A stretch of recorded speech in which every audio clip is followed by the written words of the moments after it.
You know, I see a lot of companies that quickly fail or slowly, if they're not careful, they'll be dying by the wayside. And it's usually because they don't have strong financial management. That's usually around budgeting, financial statements, monthly closeouts, knowing their profit, net profit, gross profit, their cash position, what's profitable in terms of service or product.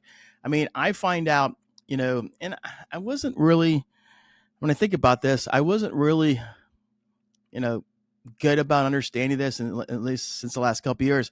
I find out when financial management helps you determine if the things that you're doing in the business is profitable or not. Are they in line to make profit?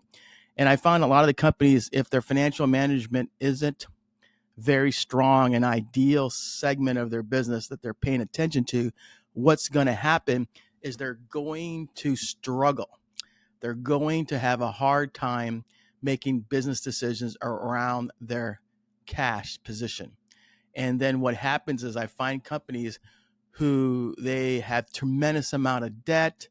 They're not paying down their line. They're not having 6 months of operating capital. They're just behind, behind, behind. And when you have that type of financial pressure, you cannot, it's hard to get through that. So a lot of times the most successful companies I work with really pay attention to that. They have monthly closeout, look at the P&L. They have a meeting with their CPA, their, their controller, outsourced controller, CFO, or their financial advisor. They look at the numbers. They look at what's being spent. They're looking at the budget. What can we spend or not spend?